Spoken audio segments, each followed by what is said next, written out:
والحمد لله رب العالمين.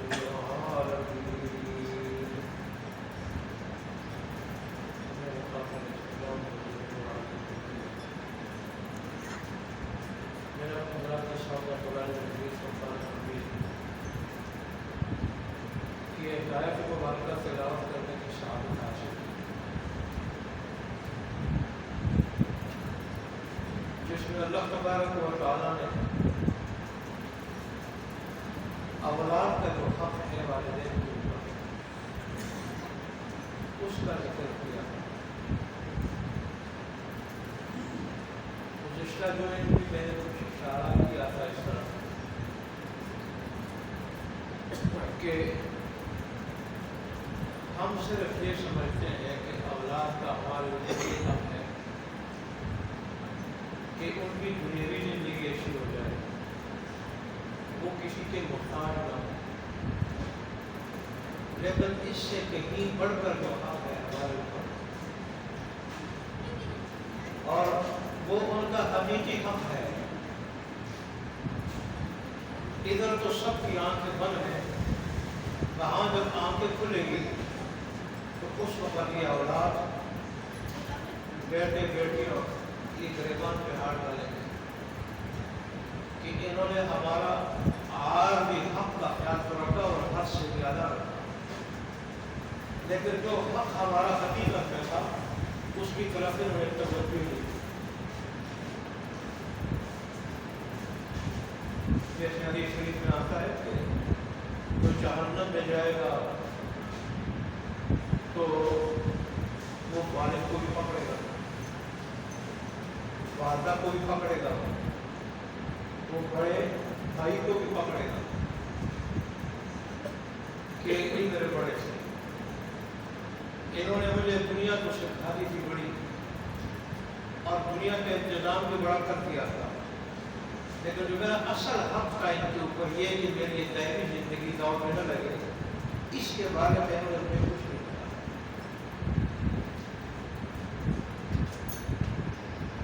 اس لیے جیسے میں نے پچھلے جمعے کو کہا تھا کہ یہاں کو اللہ تبارک و تعالیٰ بظاہر کہہ رہے ہیں کہ عرب کے لوگ اس ظاہری قتل جسمانی قتل میں مبتلا ہیں، تو رہے انسان زندہ ہوگا تو اس کی تربیت ہوگی، روحانی تربیت ہوگی، روحانی قتل سے اس کو بچایا جائے گا، پھر کوئی جسمانی لحاظ سے زندہ ہوگا تو اللہ نے ایسے منع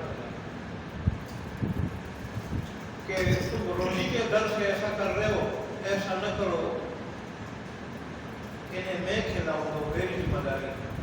قرآن کہتا ہے وَإِيَّاكُمْ، اور خاصوں میں کون کھلا رہے ہو؟ کھا رہے ہو. ایاکم کا لفظ اس کے ساتھ اختیار کرنا تھا کہ خاصوں میں کون کھلا رہا ہے، تو اس کی فکر ہے.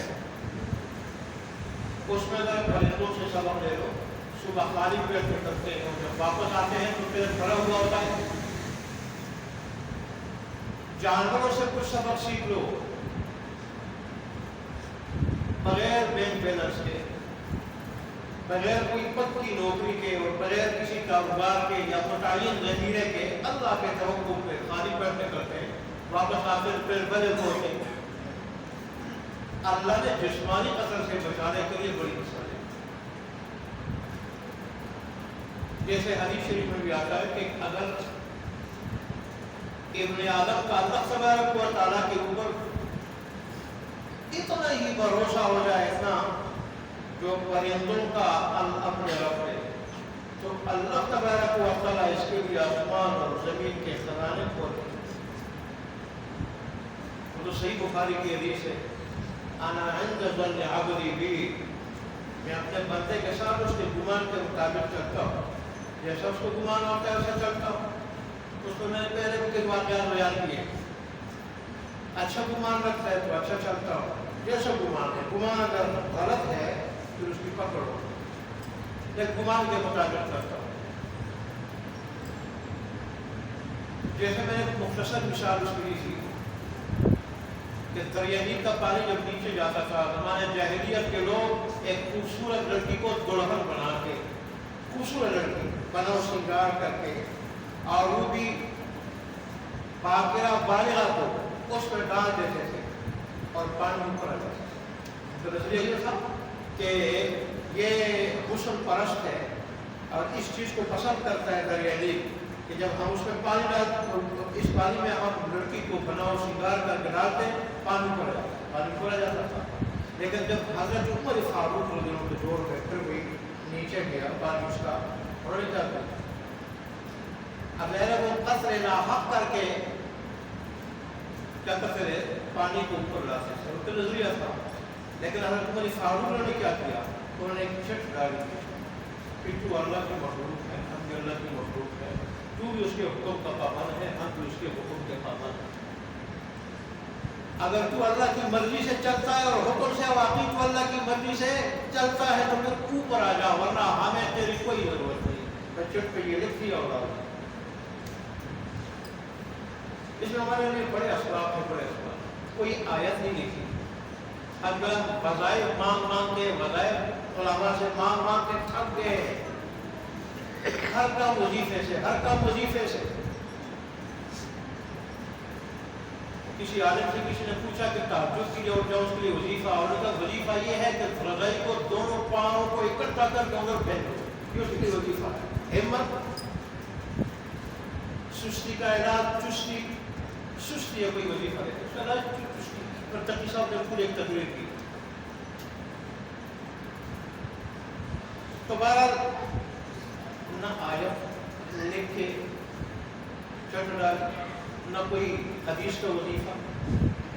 حضرت عمر فاروق رضی اللہ تعالیٰ کی اپنی باتیں عام باتیں جو وہ لوگوں سے کرتے تھے اسی طرح دریانی سے بھی ایسا خطاب کیا اس سے بھی ایسا خطاب کیا. اثر اس میں کیا ہوا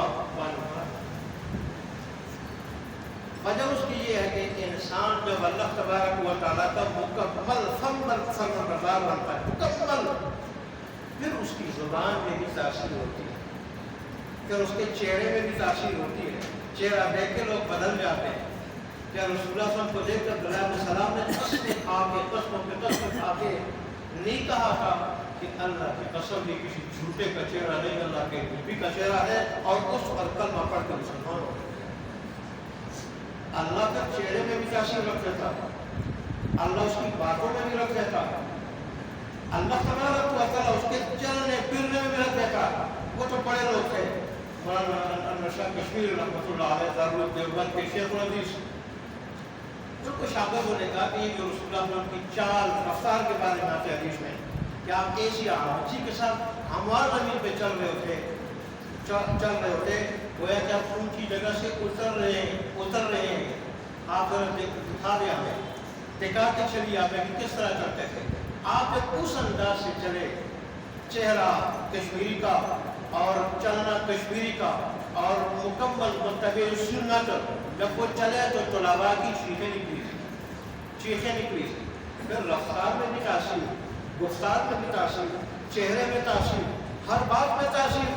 اور پھر صرف انسان نہیں پانی جیسا بغیر غیر جاندار اور غیر شعور مخلوق وہ مخلوق کی بات مانتی ہے. حضرت عمر فاروق کے دور میں جب زلزلہ آیا آپ نے جب ایک پھاؤں مارا کہ تجھے پتہ نہیں تجھ پہ فاروق کھڑا ہے تجھ پہ پتہ نہیں تجھ پہ فاروق کھڑا ہے جس نے عدل قائم کیا اس پہ اور اللہ چاہتا ہے کہ زمین پہ عدل قائم ہو. انبیاء کے بھیجنے کے دو مقصد ہیں ایک برائیاں کا خاتمہ ہو اچھائیاں عام ہو اور ایک ظلم کا خاتمہ ہو. اللہ کو ظلم بہت برا لگتا ہے. ظلم کا خاتمہ ہو اور عدل عام ہو کیونکہ عدل کرنا یہ بڑا مشکل ہے. اس میں بڑے بڑے قسم جاتے ہیں بڑے اور یہی وجہ صحیح حدیث میں آیا ہے الظلم ظلمان یوم القیامہ کہ ظلم قیامت کے دن اندھیروں کی شکل میں ہوگا. وہاں میں روشنی کی ضرورت ہے خاص کے کل اسفرات پہ ہمیں روشنی کی ضرورت ہے کہ جو تلوار سے تیز ہو بال سے باریک ہو اس پہ چلنا کیسا مشکل ہوگا. اور یہ جو باری بات کر رہا ہوں میں یہ اپنی طرف سے نہیں یہ مظاہر کا جو مشکات کے بہت بڑے شاعر اور بہت بڑے محدث ہیں مانے ہوئے پائے کے یہاں کے وقت کے نواب ہیں ایسے بھی تو بڑے لوگ دنیائی لحاظ سے بڑے لوگ مالدار لوگ گزرے ہیں کہ جہاں وہ نواب تھے ایک علامے کے، وہاں انہوں نے مشکات کی ایسی شرح لکھی کہ کوئی مدرسہ اس سے مستغنی نہیں، کوئی عالم درس مشکات میں اس سے مستغنی نہیں، اور باقی اگر بڑی شروعات دیکھے مظاہر حق نہ دیکھے تو مزہ نہیں آتا۔ انہوں نے یہ باریک والی بات کی کہ بال سے زیادہ باریک اور تلوار سے زیادہ تیز وہاں میں روشنی کی ضرورت ہے۔ کامل ایمان کی روشنی ہوگی تو آدمی بالکل جیسے صبح درس حدیث میں آپ سنتے ہیں، بعض لوگ ایسے اس پہ پار ہوں گے جیسے بجلی، آسمانی بجلی وہ جب یوں ہوتی ہے ایسے پار ہوں گے، بعض ہوا کی طرح، بعض رخسار کی طرح، جیسے ایمان ہوگا اور جیسے کیا ہوگا اعمال ہوں گے اور درجہ ہوگا۔ تو بہرحال اولاد کی تربیت کرنا، پرورش کرنا، اس کی دو صورتیں ہیں، دو قسمیں ہیں، ایک جسمانی، ایک ہے روحانی۔ جسمانی تربیت وہ ہوتی ہے کہ جس سے اس کی دنیاوی زندگی بن جائے، روحانی تربیت وہ ہوتی ہے کہ جس سے اس کی آخرت کی زندگی بن جائے۔ اور ظاہر ہے دنیا میں ہم نے جتنا رہنا ہے تو دنیا کے لیے اتنی ہی تربیت کی ضرورت ہے، اور آخرت میں ہم نے جتنا رہنا ہے آخرت کے لیے اتنی ہی تربیت کی ضرورت ہے۔ آج جیسے میں نے شروع میں کہا، دنیا کے لیے تو اتنا کچھ کرتے ہیں کہ نسلوں کے لیے نسلوں کا رہے، نسلوں کے لیے پورا ہو، لیکن آخرت کے لیے جو اولاد کا حقیقی حق ہے والدین پر، آخرت کی زندگی بن جائے، آخرت بچ جائے، اس کے لیے کچھ نہیں کرتا۔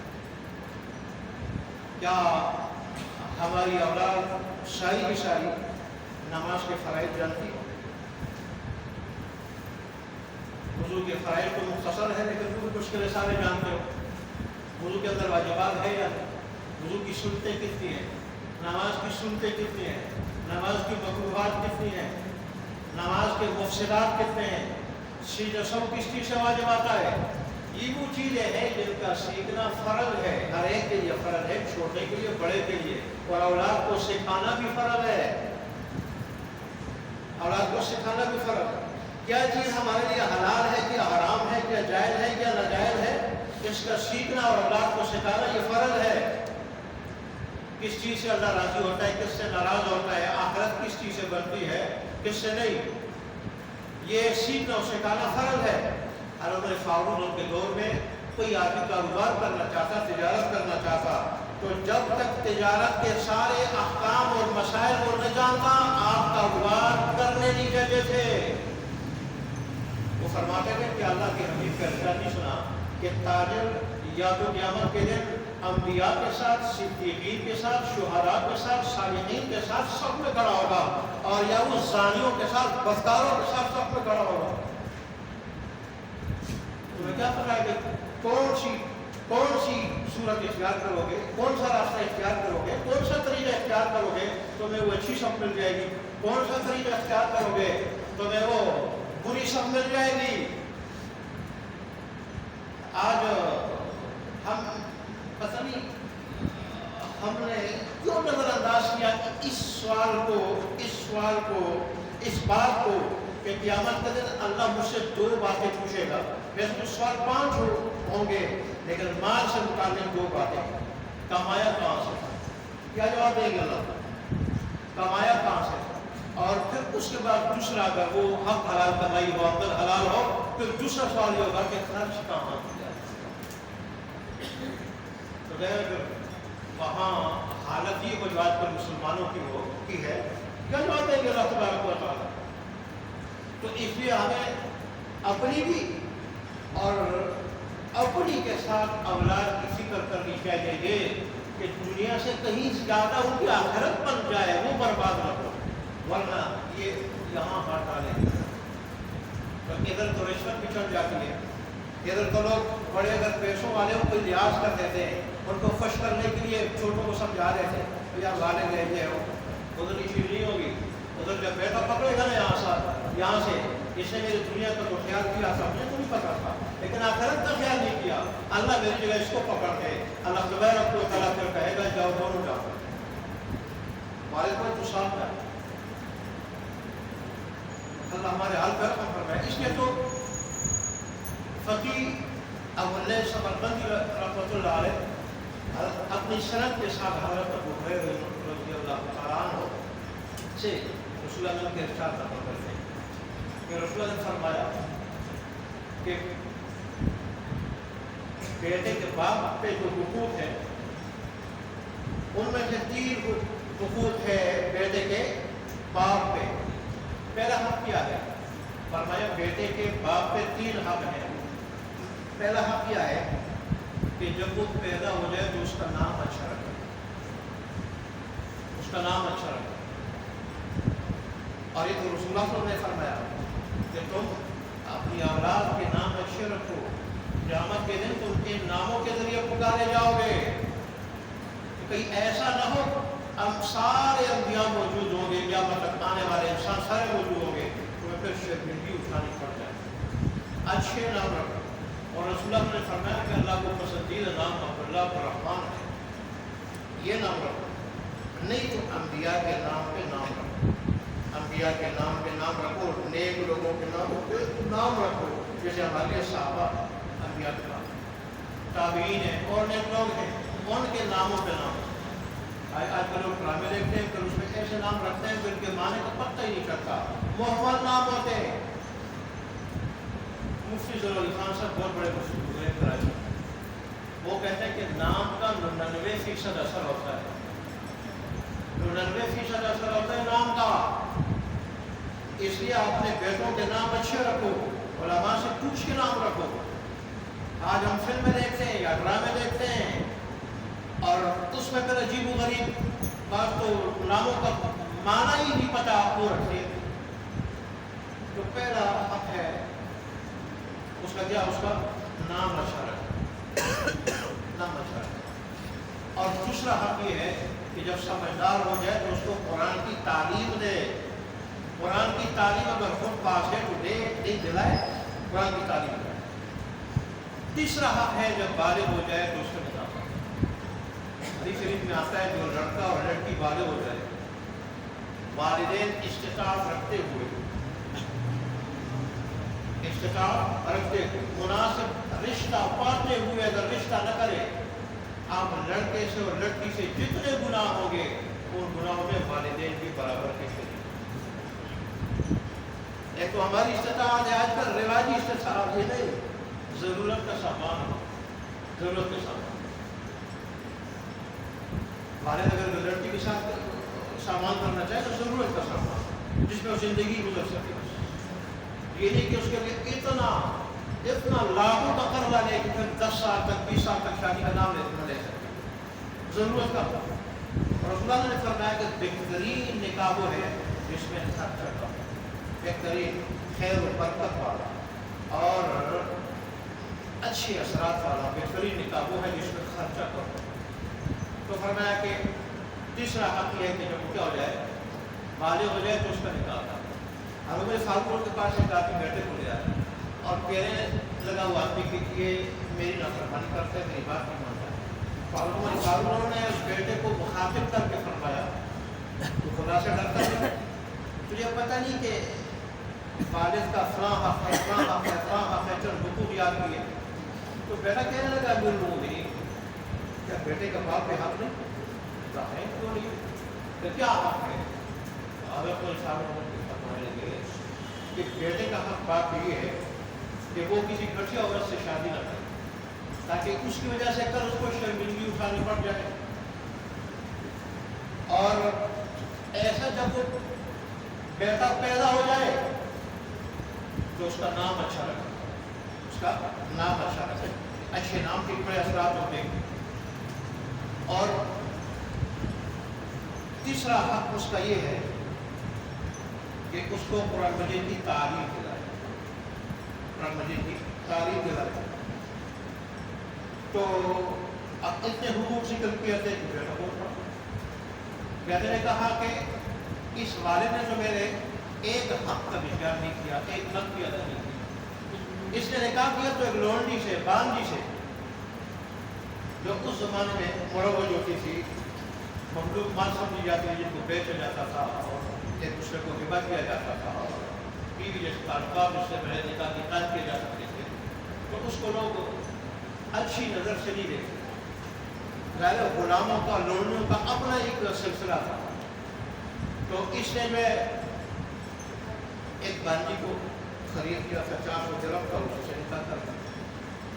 پھر اس حق کا خیال نہیں کیا کہ اس کو کسی ایسے خاندان سے نکاح کرتے کہ وہ غلام نہ ہو، خاندان غلام نہ ہوتا۔ دوسرا یہ ہے کہ آپ اچھے نام کی بات کرتے ہیں، تو انہوں نے میرا نام جغل رکھا، اور جغل کہا جاتا ہے گنگی کے کیڑے کو۔ تو آپ بھی جانتے ہیں کہ جغل ان کو کہہ رہا تھا وہ لڑکا، اور غیر عربی کا لفظ تھا، وہ سمجھ رہے تھے کہ نام میں رکھا ہے جغل، جو گنگی کے کیڑے کو کہا جاتا ہے، وہ آپ کے لیے ترجمہ کیا، لیکن نام میں بھی میرا حق ادا نہیں کیا۔ اور پھر مجھے قرآن مجید کی ایک آیت میں سکھا، قرآن مجید کی آیت سکھا تھا، جو قرآن مجید کی تعلیم دیتا تو مجھے والدین کے ادب کا پتہ ہوتا، والدین کے ادب کا پتہ ہوتا۔ مولانا طارق جمیل صاحب کہہ رہے ہیں کہ دوسرے مولانا صاحب صاحب وہ کہہ رہے ہیں کہ ہم دو بھائی تھے، ہمیں والد نے عالم بنا دیا مدرسے، دوسرے جو میرے تایا تھے ہمارے پاس، انہوں نے اپنے بیٹوں کو، دو بیٹے ہوتے تھے، ایک سے انجینئر بنایا، ایک سے ڈاکٹر بنایا۔ میرے والد کو، والد کی کہتے تھے بیوقوف آدمی ہے، اس نے مولوی بنایا، کل کہاں سے کھائیں گے پیئیں گے؟ تو کہہ رہے ہیں کہ اب وہ تایا جب بیمار ہے، ایسے بیمار ہے، صاحب وہ کہہ رہے ہیں ایسے بیمار ہے کہ پاخانہ پیشاب جو ہے وہ خود نہیں کر سکتے، وہ بیٹے نے انجینئر دیکھتا ہے نہ ڈاکٹر دیکھتا ہے، اور ہم دونوں بھائی مولوی ہم جا کے اس کی خدمت کرتے ہیں۔ اب وہ کہتے ہیں کہ یار تمہارا والد حق پہ تھا، وہ صحیح تھا، میں غلطی تھی۔ آج مجھے پتہ چلا کہ یہ مدرسے والے انسان بناتے ہیں، مدرسوں میں اولاد بھیجو انسان بناتے ہیں۔ اگر مدرسے والے کیا بنائیں گے؟ مدرسوں میں قرآن جو پڑھایا جاتا ہے وہ قرآن انسان بناتا ہے۔ رسول اللہ صلی اللہ علیہ وسلم کی تعلیمات جو سکھلائی جاتی ہیں وہ تعلیمات جو ہے وہ انسان بناتی ہے۔ تو اب مجھے جب ان کی ضرورت ہے رو پڑے، مجھے ان کی ضرورت ہے، مجھے دیکھتے نہیں ہیں، اور تم مولوی ہو کے تمہیں تو اللہ اچھا کھلا رہے اور پوری دنیا تمہیں جانتی ہے، نہ انجینئر کو کوئی جانتا ہے، نہ ڈاکٹر کو کوئی جانتا ہے۔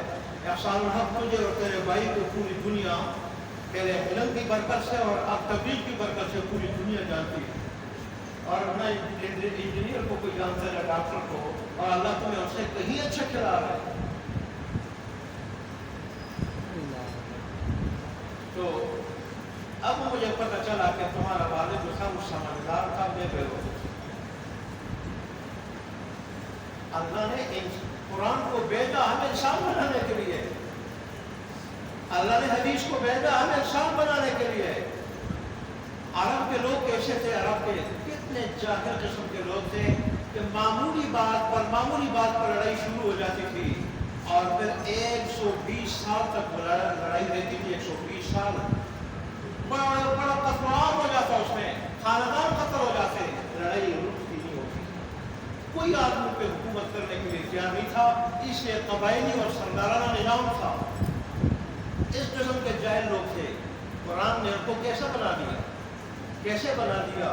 وہ مسلح پہ کھڑے ہو کے کیسے روتے تھے رات کو کہ جبرائیل امین آ کے اللہ کے حبیب کو بتاتے کہ رات کو تیرے کا صحابی نے فرشتوں کو رلا دیا۔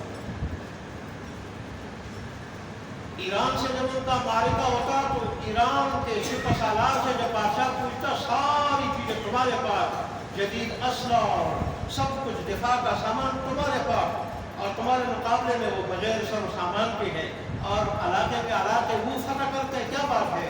کہتا بادشاہ سلامت، وہ انسان نہیں، انسانی شکل میں کوئی اور مخلوق ہے، جہاں وہ دل کو گھوڑے کی پشت پہ سوار ہوتے ہیں، مہارات کو مسلح کی پشت پہ سوار ہوتے ہیں۔ ہم جن علاقوں کو فتح کرتے ہیں، ماں اور بہنوں کی